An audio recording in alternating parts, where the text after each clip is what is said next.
So when we left, we associated movies to roles and actors to roles and roles to their movies and actor and our has many. So we kind of have this like web of interconnected models and tables, right? This class movie ratings, actor, role, and all the relationships essentially capture this diagram. Right? If you had this ERD, you will end up with something like this set of classes in your code. Right? Cool, but how do we use this? So I have this all loaded up in my IRB. We don't have any actors, so let's create an actor. What do we need? We need to have, it's going to remind me, what do we have for actor? Let's look on our ERD. We have a full name and a birthday. And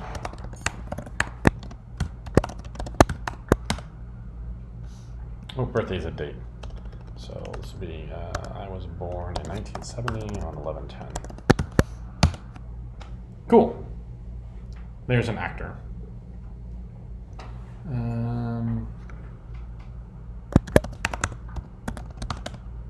Let's delete the one that doesn't have a birthday. Actor, find number 2, and delete that one.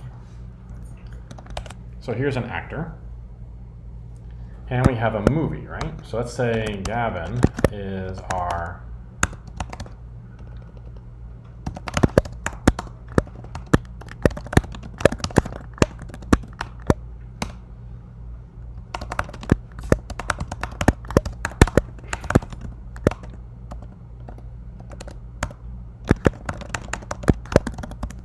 let's find our movie. So now we have two objects. We have our actor. We have our actor named Gavin.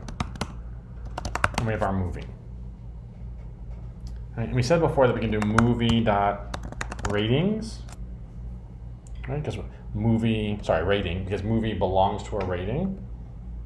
But we also said we could say movie.roles because a movie has many roles.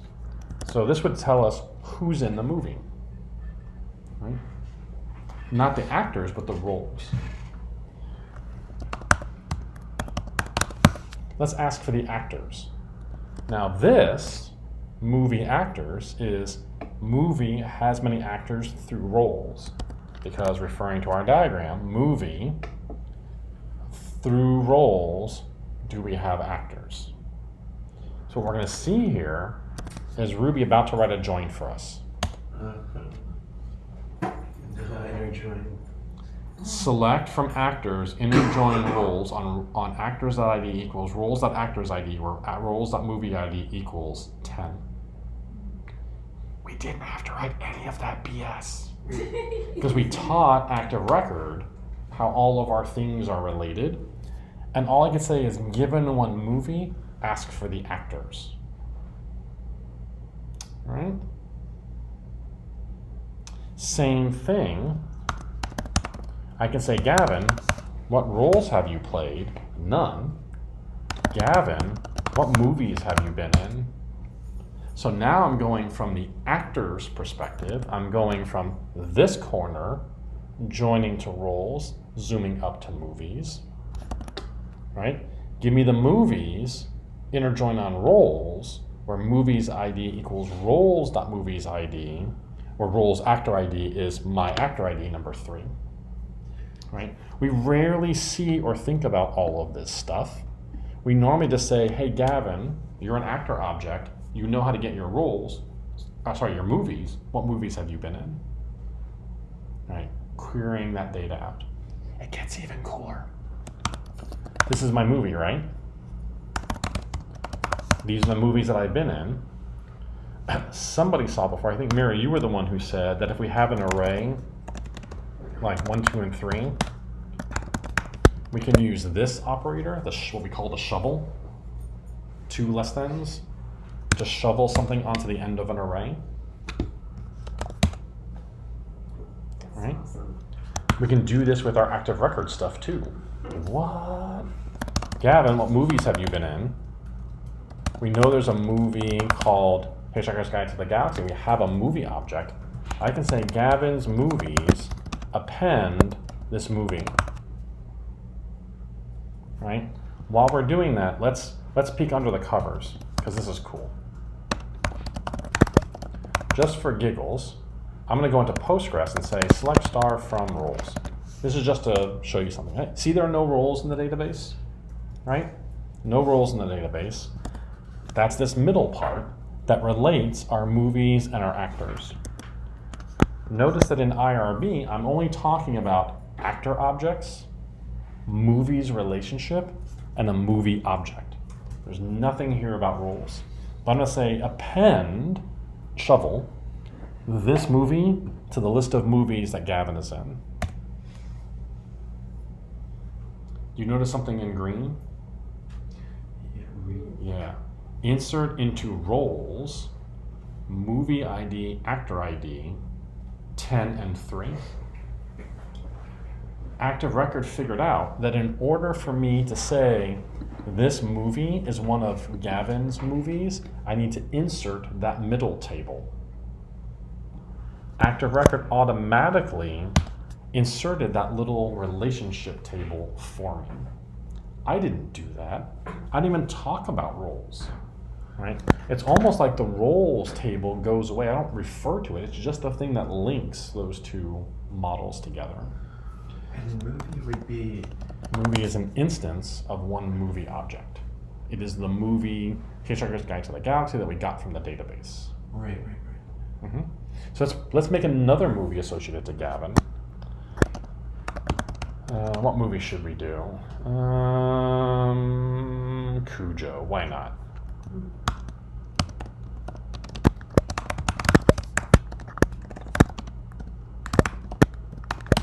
Here's another movie. Let's take Gavin movies and append Cujo. Right? It inserted another set of values into roles. Now roles has same actor ID, 2 different movie IDs. So now if I ask for Gavin's movies, 2.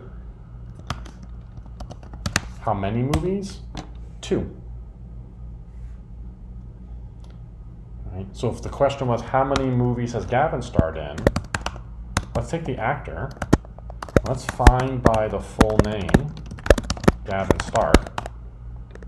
And then let's ask that actor for its movies, but what we really want is the count. The actor Gavin Stark has been in 2 movies. Do you remember that from your SQL homework? Right? All the blah, blah, blah, blah, blah, blah, blah we had to write. I don't know about you, but this is starting to feel a little bit like English. A little bit more like English to me. Hey, actor, model, actor thing, go find somebody whose first full name was Gavin Stark. Then, let me see what movies they were in, and I want you to count them up. And what I get back from that is not all of this is just diagnostics. What I get back from that is 2. So is there a way of using that whole statement and then at the end say, okay, I want to increase the count, just say +1? No, because this is coming from the database. Right. I would have to add another movie to it. Yeah. Because it's counting how many movies. It's not storing that 2 anywhere. It's computing it. Okay. Right. What we've asked the database to do is, hey, database, right here, go into your list of movies and count how many you find, such that if you join the movies to the roles and the roles to the actor and looked at only actor ID 3, how many movies would you get? Right, so it's counting every time. The way we would be able to increment that count is by appending to movies.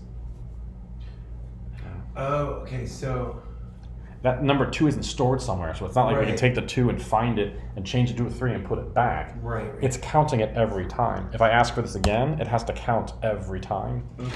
How many, how many, how many? because what I was trying to do was create another variable that was like stores the count, say, for an animal, like from yesterday's homework. Right. And use that, like the input that is like gets.chomp, and then append that to the count, like Yeah. to the database, which it was. I mean, it was. Yeah, so this is a little bit of a different example than that. Yeah. This is a little bit of a different example to that. So when we start thinking about the things we're going to see in our capstones, you're probably going to end up with several of these kinds of relationships, right? You're going to end up with some one-to-manys, and you're going to end up with some many-to-manys, depending on the kind of thing that your capstone or your project, right, tends to manage. This is why identifying the layout of your pages are so important, because that starts to identify the nouns, kind of like the practice we did this morning with Hacker News, right? Taking what a site looks like and looking for the nouns, right? The people, places, and things, mostly things, right? Our posts, our accounts, our job postings, etc. Then making an ERD for it, because what that ERD eventually turns into is our Ruby classes, and the connections between them become our belongs to and our has manys. Right? Likely in your projects, you're going to have anywhere from like 1 to 6, maybe 7 models, and a handful of relationships between them. And they're mostly going to be these styles. I think I'm just going off of what Garrett just asked with the adding a number to the animal scene from our homework. I did end up doing like a plus equals. Yes. Okay. That's different than this count. That's different count. Okay. This count is asking, hey movies relationship, how many things are in this relationship? Okay. We're not storing, like year released is an attribute, a column of a model. When I say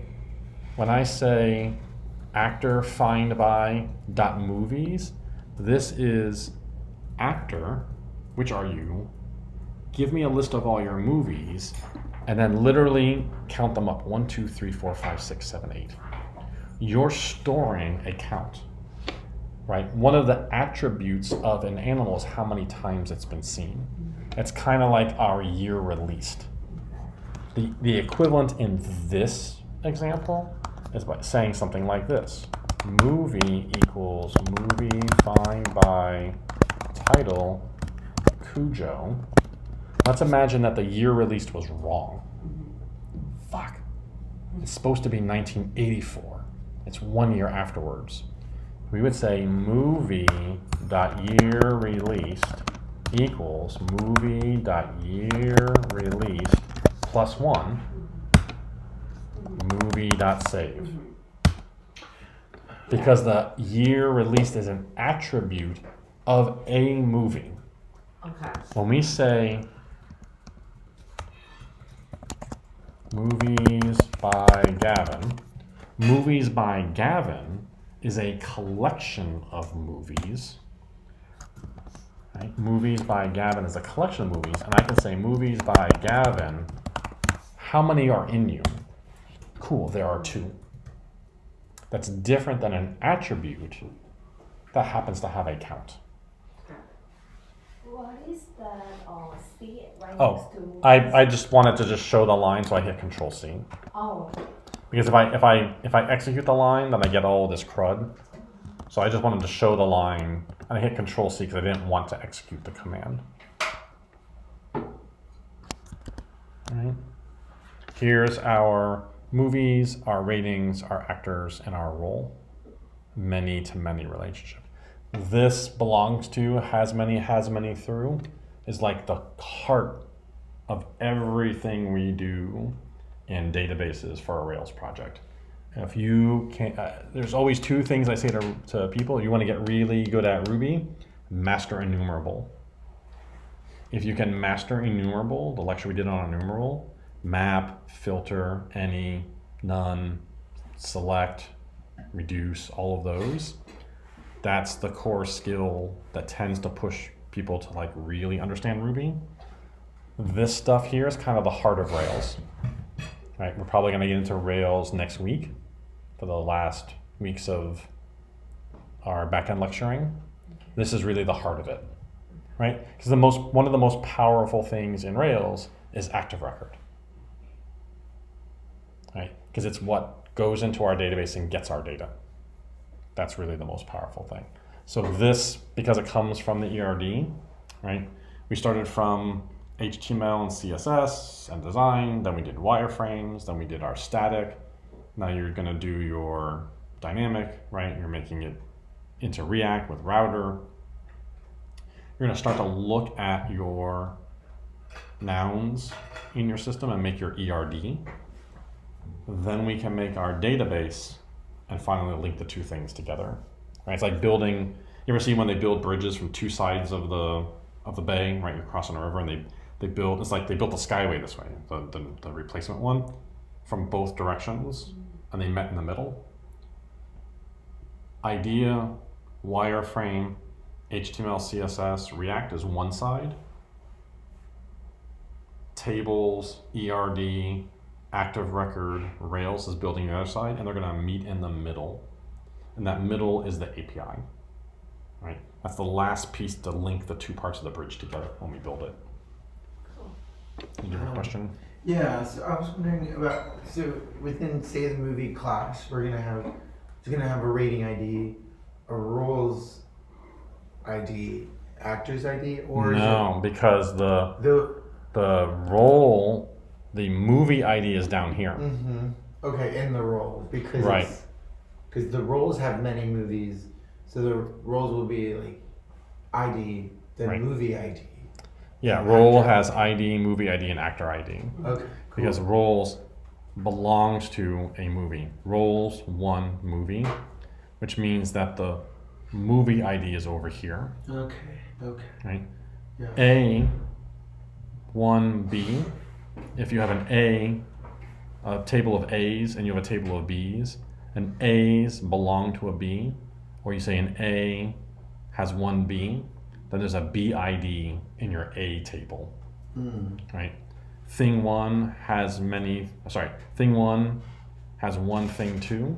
There's a thing two ID in your thing one table, right? That's why we need this roles, because it is what has the movie ID to go up here, and that's what has the actor ID to link us over here, right?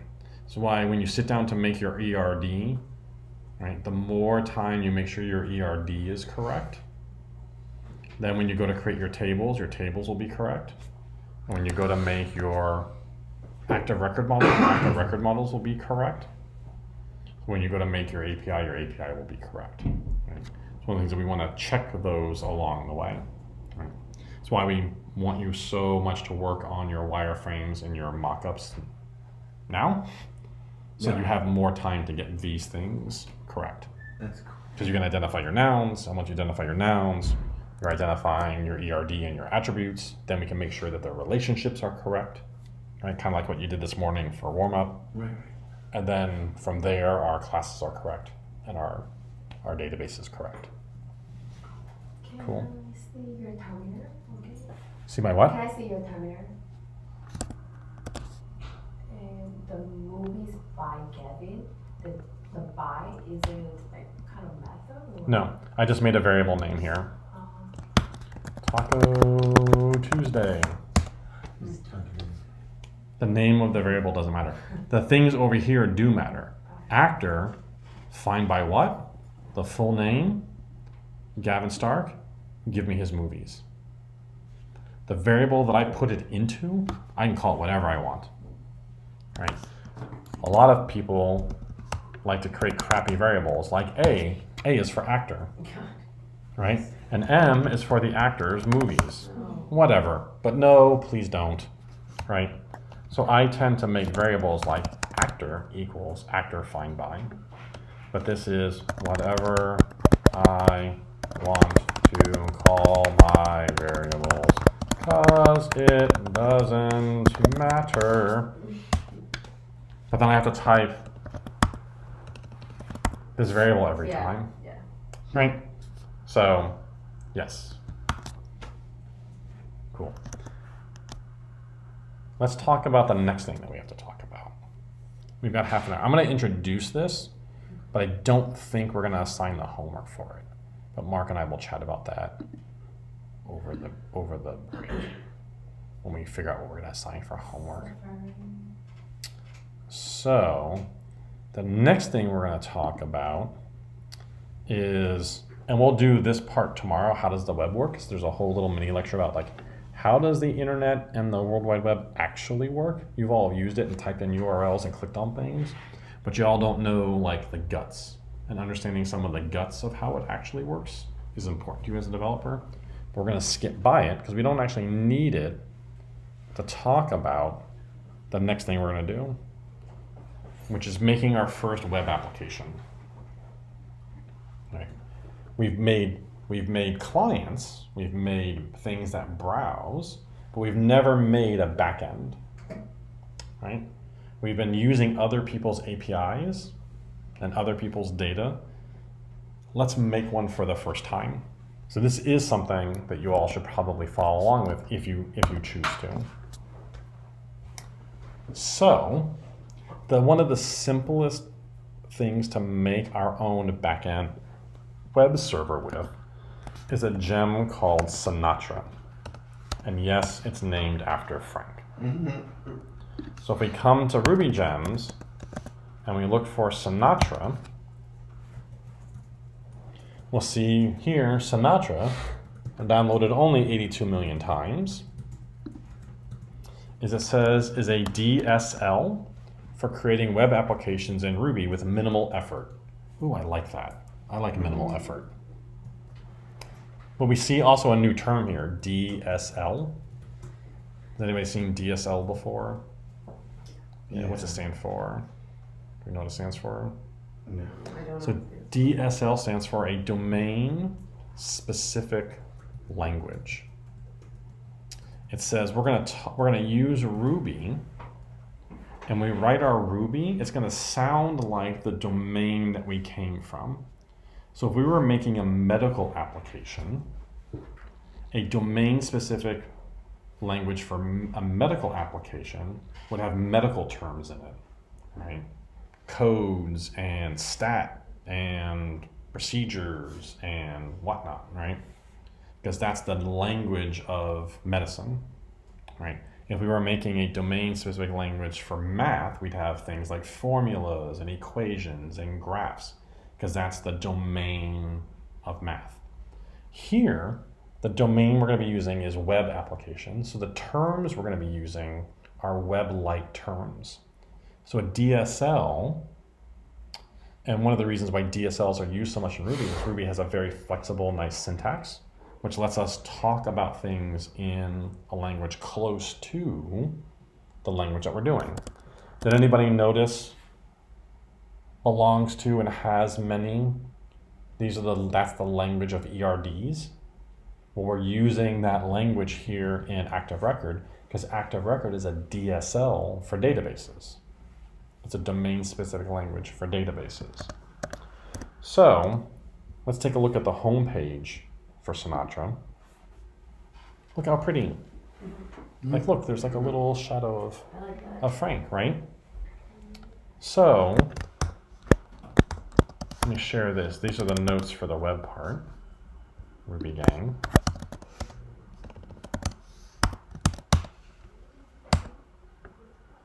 If you want to follow along.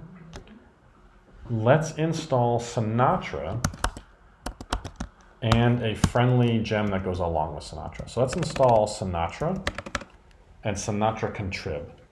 So we're going to do gem install Sinatra and Sinatra dash contrib. It's gems themselves. They don't. Do we need to CD directly into? No. Okay. Yeah, gems are installed in your system, so you can gem install from anywhere your heart desires. Different than yarn add. Yeah. Yarn add you have to do from the project directory. I had a little trouble with Rufo. Like I downloaded it and then got the the extension, but I kept trying to save it and I wasn't seeming to do anything. We can take a look at that later. Yeah. So you'll notice that we installed Sinatra and Sinatra Contribute. You see we got more than just that. We got Sinatra and Rack and Musterman and Rack Protection and Tilt and backports and multi-JSON, because these gems have other dependencies. So every time you install a gem, that library may use other libraries to do its work. So the person who wrote Sinatra said, I don't want to do all this work myself. I'm going to use 3 more gems. Sinatra said, I need Rack and Musterman and a thing called Rack Protection. So when you install a gem, you're actually kind of installing a pyramid of gems, right? Because that phrase we said the other day, like standing on the shoulder of giants, right? If I want to build a new thing, I don't want to build everything from scratch. So when I make my gem, I can use other gems and other libraries to build my libraries. So we installed this, but we actually installed 8 gems. We asked for 2, but we got 8.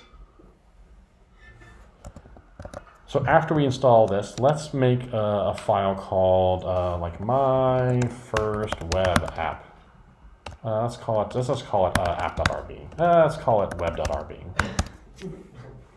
I don't want to do as much typing. Let's just make a file called web.rb.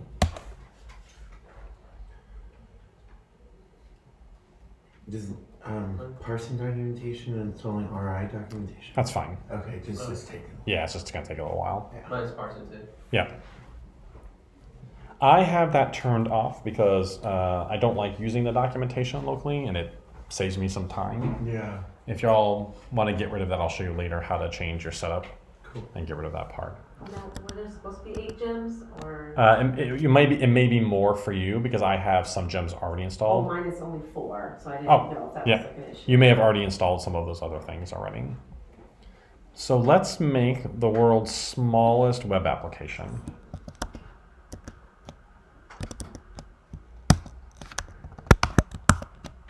You may have missed Sinatra-contrib. Oh, I got that. Did you get that? Okay, cool. Just want to make sure you got that. Yeah. So this is the smallest web application we can make in Ruby. So we know what the first line does, right? This requires the Sinatra library. Right? So this tells Ruby, hey, we're going to be using the library called Sinatra. And then on line 3, we should see some things that start to look familiar to us from our experience using the web. Right? We talked about GET requests, right, versus posts, right, back in API days. And then doesn't this kind of look like a URL? Yeah. And then we know that this do end is a block. Right? This is a Ruby block. And inside is just the text hello world. So if we run this Ruby application,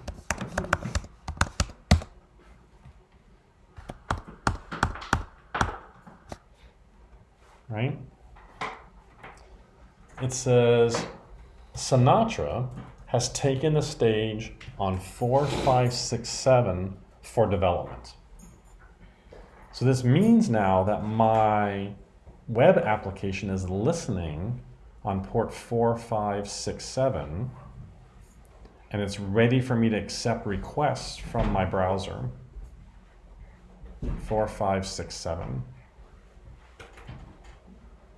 So if I open up my browser and go to localhost 4, 5, 6, 7,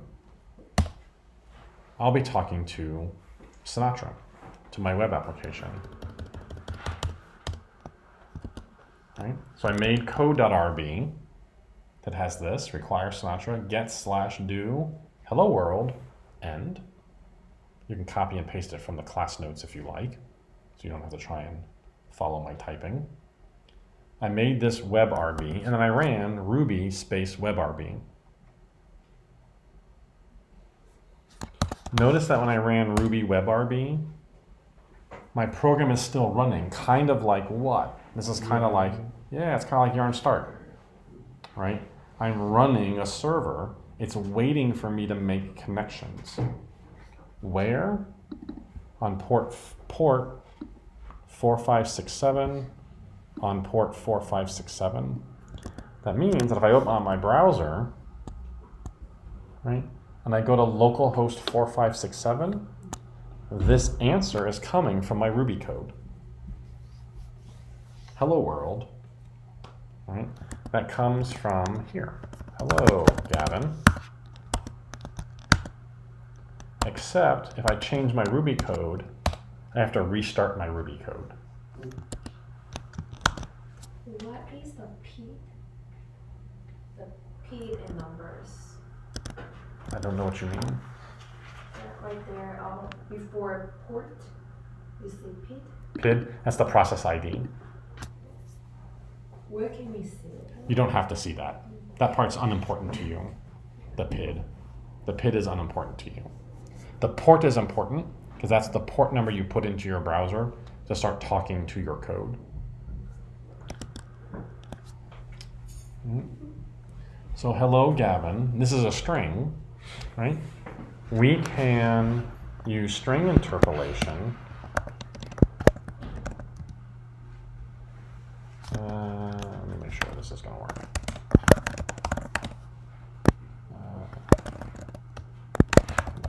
That's what I want to use. So I can make a little variable called, let's call it what time is it? So inside of this get home directory, get /do, I can make variables.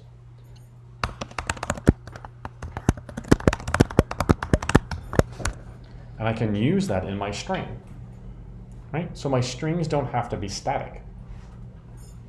So I'm gonna make a variable called what time is it and make it equal to time.now.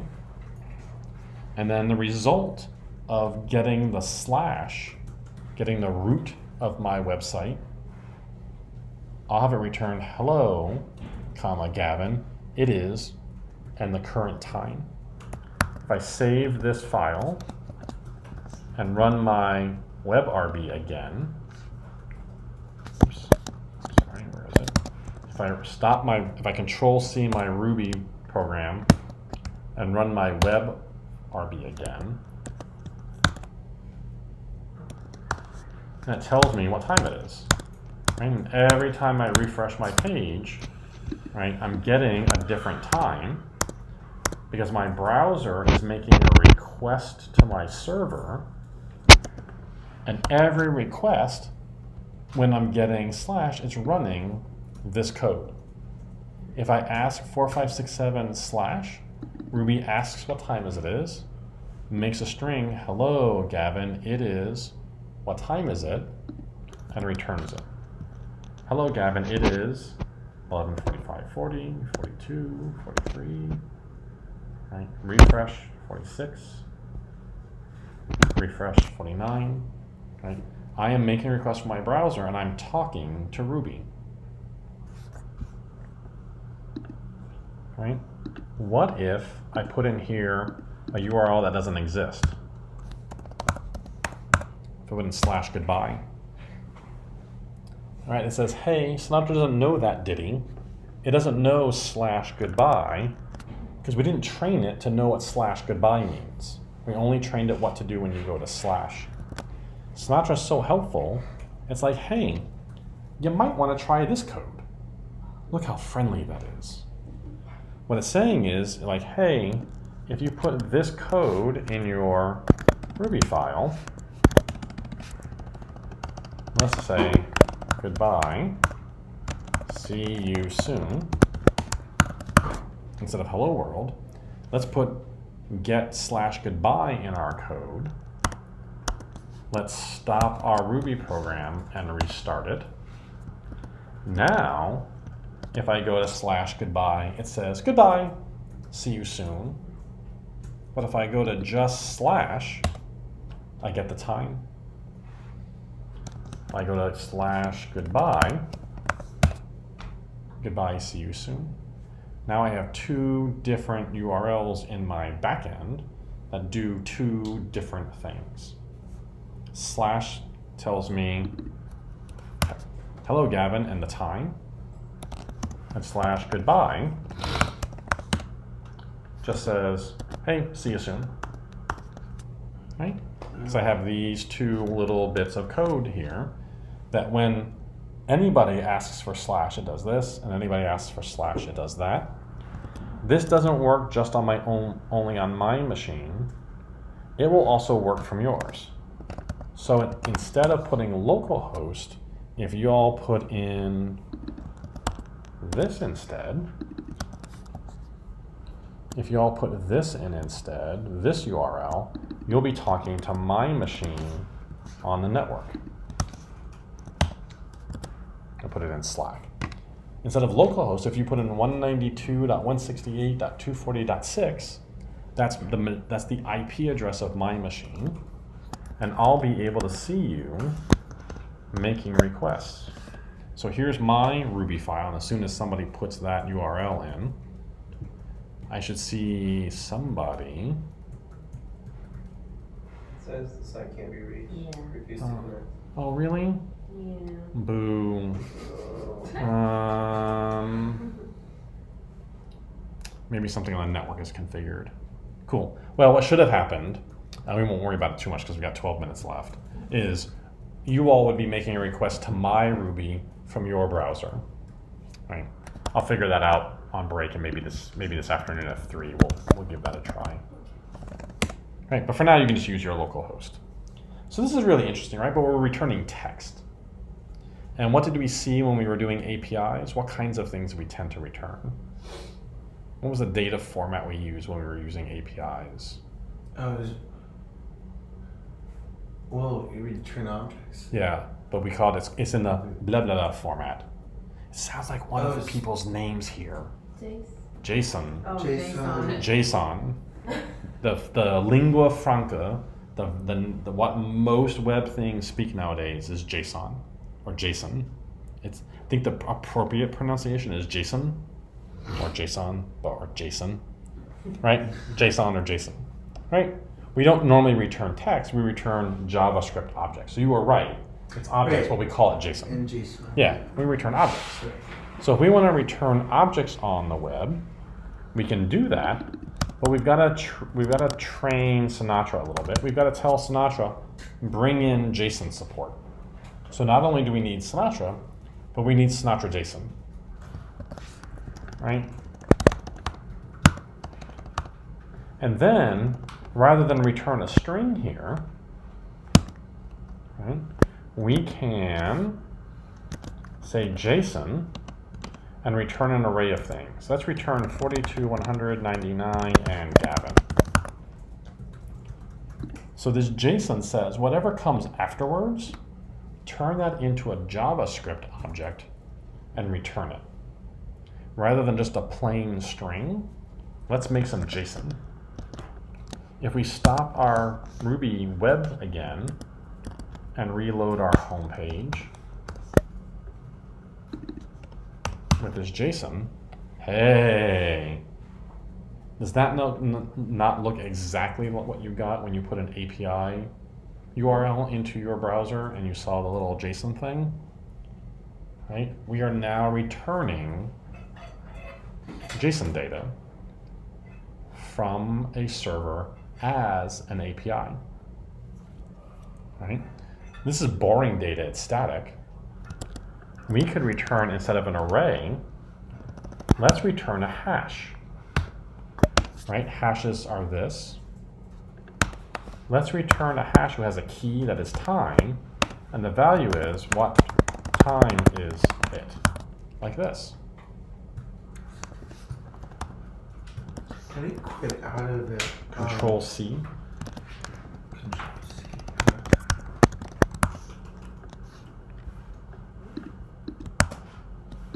Right? And this time we need some parentheses. This is one case where we do need the parentheses. So if we do this, right, we added require Sinatra JSON, so we can speak JSON. We said JSON parentheses hash time. What time is it? So let's see what that looks like in our browser now. Oh, There's some little dynamic data for us now coming from a web server. If somebody built a React app that made this request via fetch or Axios and then displayed that time in a React app, you would have just built a full stack web application. This is what the back end of an API that just tells you what time it is looks like. I see my IP number and address Mm-hmm. on my browser. Mm-hmm. Oh, okay. That's just me. Maybe. I don't know. I'll have to take a look at it. No, I have that. Yeah, right. Yeah, I don't see Yeah. on yours. You're seeing mine? Or are you looking at yours? I'm looking at mine and I see the address. Okay.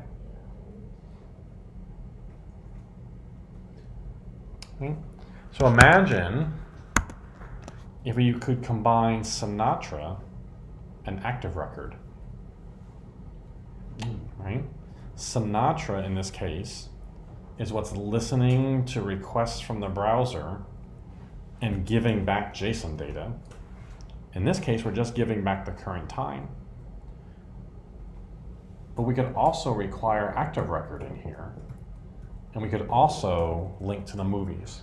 So I'm not going to suggest you have to do this, but this is just a demo. This is where we're going. This is probably where we're going to go tomorrow.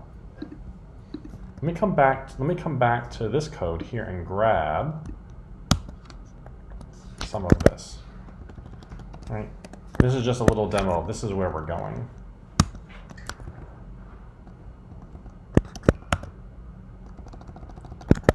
Let's say Sinatra.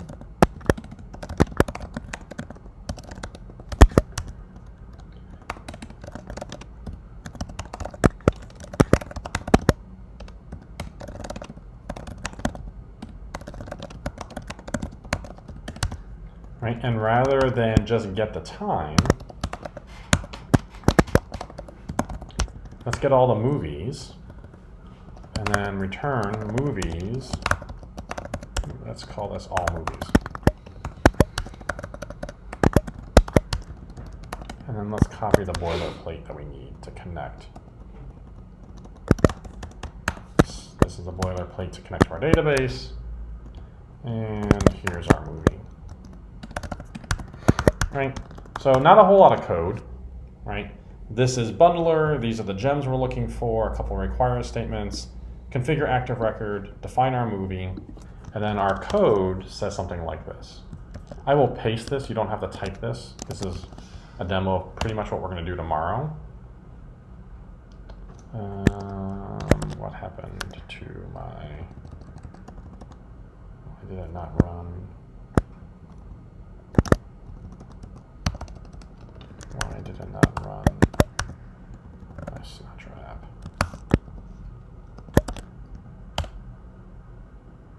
Why are you exiting? Boom. Let's try it a different way.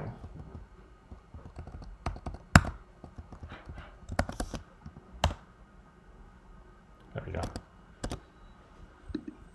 Now if I load this, look what I got. Doesn't that look like the APIs you've been working with?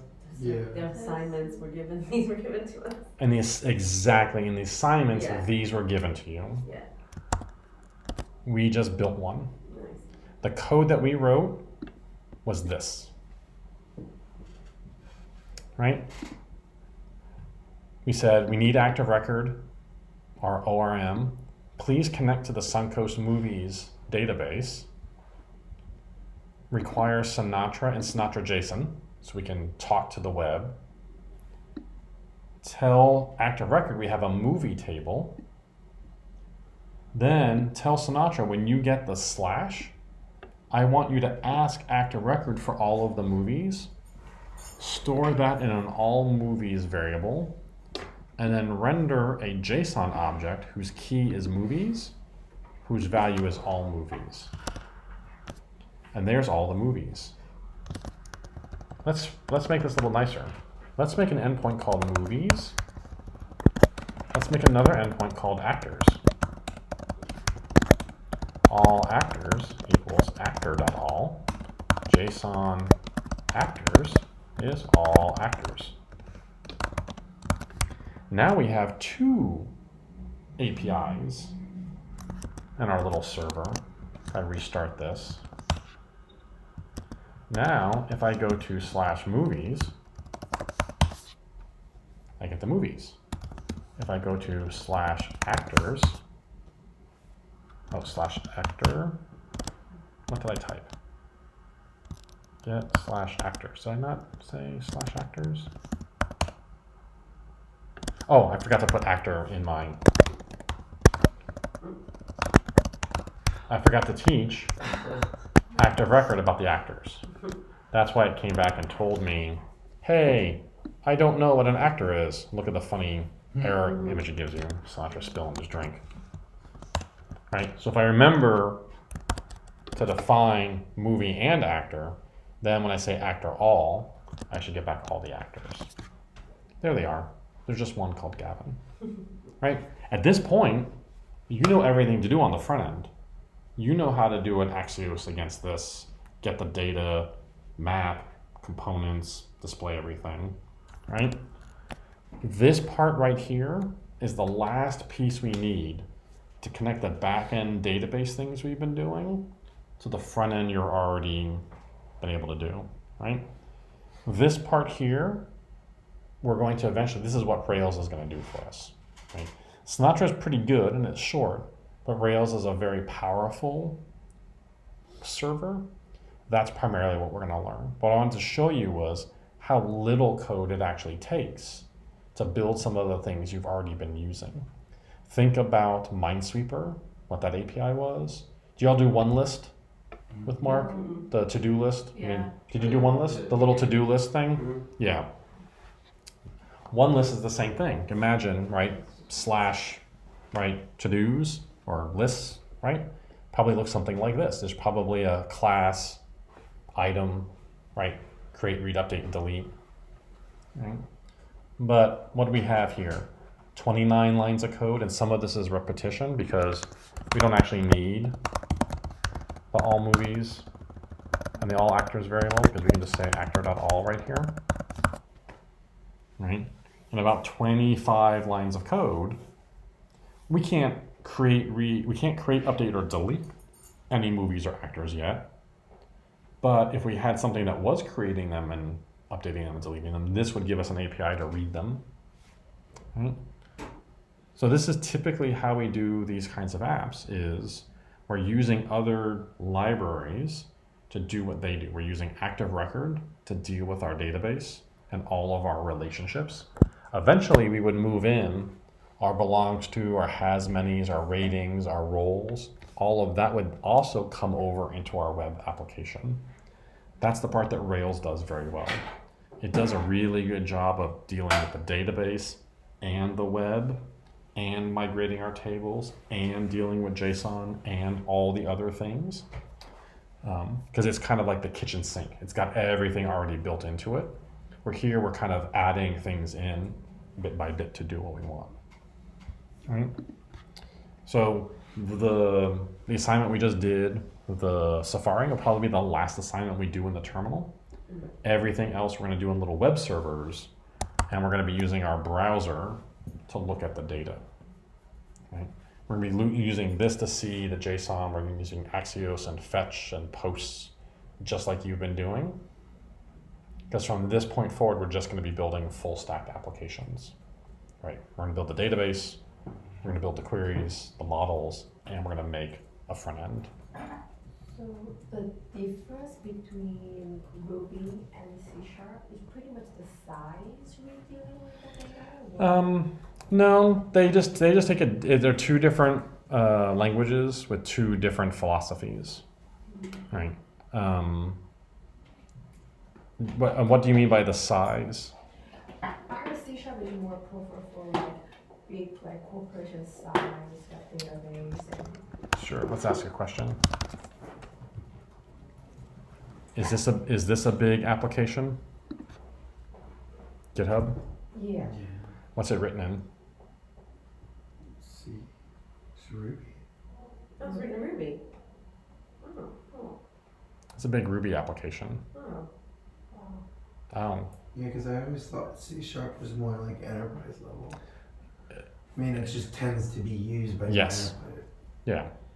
GitHub is now what we would consider an enterprise application, but the entire front end of this application is just a Rails application. So now there are things about Rails that makes it, you will need fewer servers if you have C#. You'll probably need more servers if you have Ruby. It's not as efficient as C# in terms of how it uses memory, etc. And you will need more servers because it is, for some things, but not all things, slower than C#. Go ask the C# students to make the same application.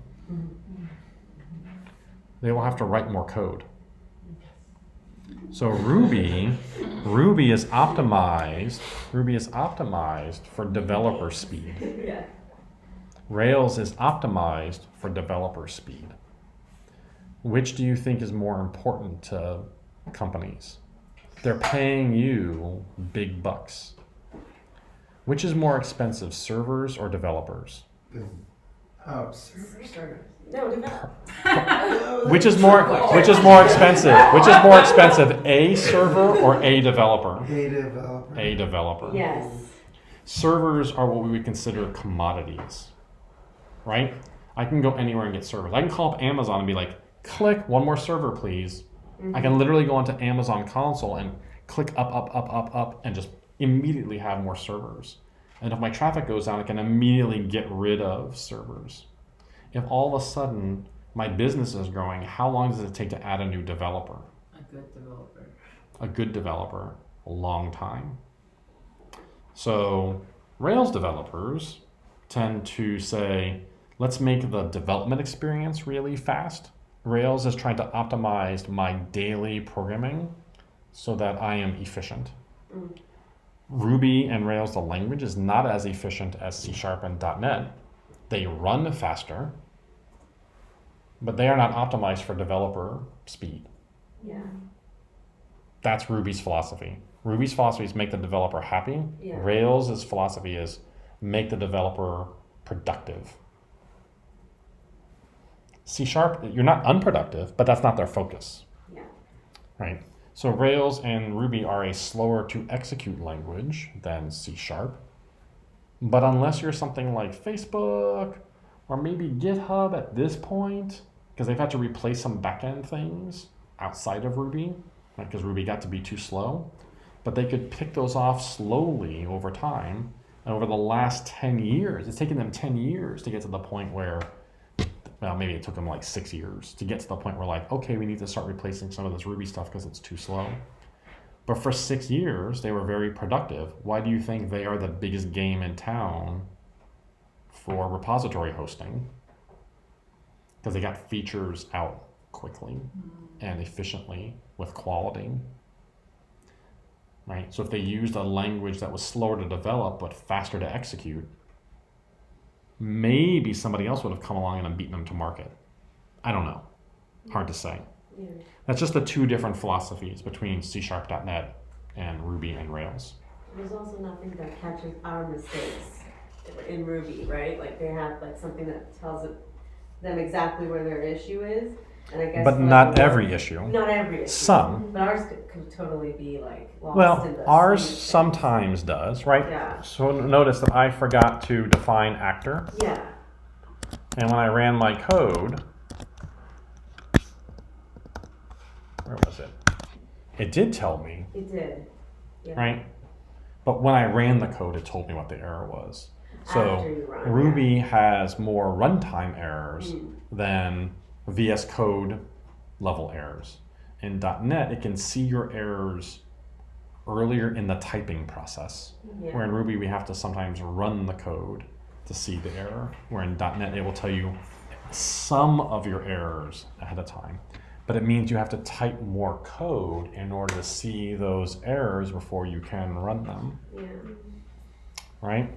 Once you become an efficient Ruby developer, my personal opinion is you will outpace your .NET developers. Okay. Hope so. Yeah, I really. I think an efficient Ruby developer will outpace an efficient .NET developer. That's my personal opinion. Does that matter? I don't know. Sort of. Yeah. Right? That's, I think, when you think of the differences. Right? If I were a company like Amazon, and I was going to put an application in front of the entire world at the scale that Amazon is, I would not pick Ruby. It's not an appropriate choice. Right? Probably too slow of a language to put at the scale of Amazon. But if I am building, if I'm going to build the next thing that sells, I'm going to build a site that sells cars online, right? I'm building Tesla's online car sales. Ruby. Guess what it's written in? Ruby. That's what their car sales. Their whole API for all of their cars is a Ruby application. That's awesome. Right? So it's about the balance of all of those things, right? Yes, Ruby a little bit slower of a language than C#. If you look at the benchmarks, C#.NET's always going to be faster. It's Cool. funny. They always finish their homework before us, and they're like still here figuring it out. Yeah, it looks so much cleaner and nicer when they can read it. They can read it too, kind of. They're like, oh, I get what you're doing. Whereas C# probably just looks a lot just of randomness. Yeah, and you'll see our stuff will start to look a little bit like theirs when we get into Rails, because Rails is going to generate some code for us. So the code is going to get bigger. The thing about, so this is like when I said part of Ruby that's hard is there's a lot of magic. .NET is more explicit. Yeah. You have to tell it everything, but you have to tell it everything, right? In Ruby, there's all this magic that happens where we say, like, hey, a movie belongs to rating and has many roles, and that implies all of these things. In .NET, there's no implies. You have to tell it everything, right? And for some people, that's better, right? They want to have to tell it everything, so when they do it, they told it, so when they did it, they see it. In Ruby, we tend to use more, we call it meta-programming, where the code is writing code for you, right? Notice that I didn't write anything to add a rating. I just say movie.ratings, shovel something, right? I didn't write any of that. I got it for free by saying movie has many actors, right? So there's more that happens automatically in Ruby. And in the beginning, it takes sometimes a little bit longer to get used to that than the explicitness. But over the long term, once you learn to leverage the magic, right, then you go faster, right? Year one Hogwarts took them a long time to, swish and flick, right? But once you learn the magic, right, you get better at it, and then you can use the magic to your advantage. But in the beginning, you have to be okay with magic things happening, right? We're gonna figure out what to do for homework, because we probably should have done the web stuff tonight, but I think we're gonna concentrate on that more tomorrow. So let me get with Mark and figure out what the homework is going to be, if it's not just finishing up the homework from yesterday or earlier. Please. Yeah. I'm almost tired. Yeah. We'll see. We'll see.